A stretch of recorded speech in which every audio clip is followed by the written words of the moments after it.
Trisha Ojha and I am going to present a lesser known story of the ingenious Ghatotkacha who saved the day of his cousin Abhimanyu.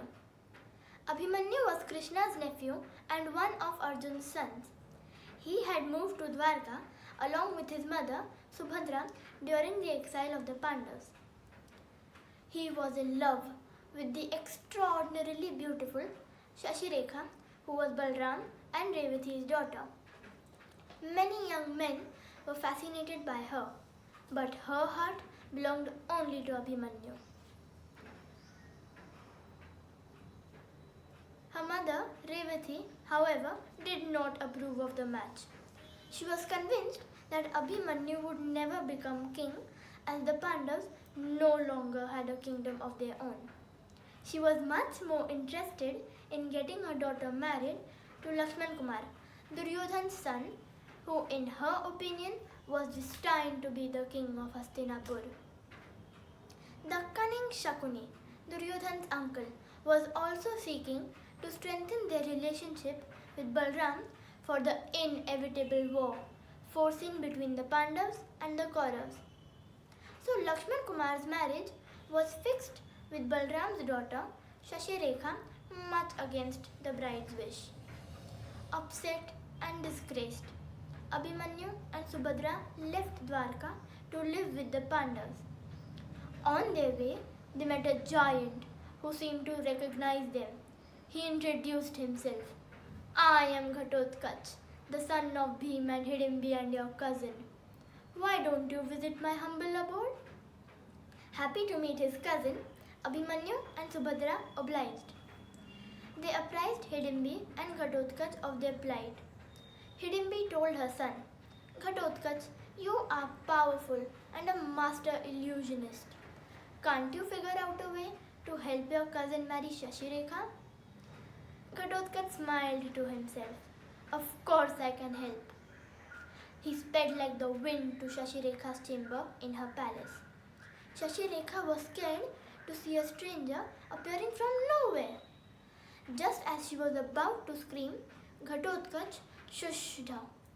Don't be scared. I am Ghatotkacha. I have come here to take you to my cousin Abhimanyu, who is waiting for you at my house. But if I disappear like this, it will bring disgrace to my parents.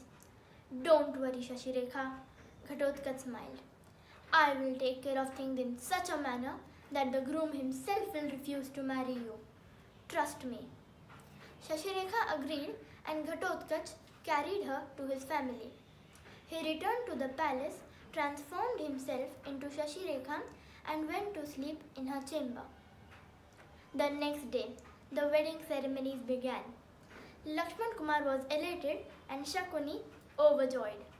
When Lakshman Kumar saw who he thought was Shashirekha, Ghatotkacha turned his face into that of a lion. Lakshman Kumar backed away in horror, shouting, Lion! She's a lion! But for others, Shashirekha appeared as beautiful as she was. Shakuni scolded his grandson and asked him to calm down. A few minutes later, Shashirekha stood before Lakshman Kumar with a garland in her hands, this time with the face of a tiger. Again, only he could see the illusion. He stepped back, shaken.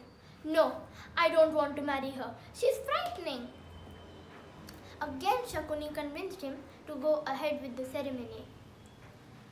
Finally, when it was time for the groom to tie the Mangal Sutra around the bride's neck, Ghatotkacha turned his face into that of a cheetah. Lakshman Kumar could not let go of his fear now. He cried out to his family, This may be great alliance for all of you because she is the mighty Balram's daughter. This may give you an advantage in the upcoming war, but I refuse to marry her. Balram was deeply hurt. I thought you wanted to marry my daughter because you liked her. I am sorry, but after this incident, I don't think you're worthy of my daughter. The wedding is off. Revathi bitterly regretted her decision. Abhimanyu loved our daughter, but I refused to see that. I wish he were here. When Ghatotkacha heard this, he knew his work was done. The next day, Abhimanyu and Shashirekha's marriage was solemnized, and the secret of how it all happened was revealed only to Krishna.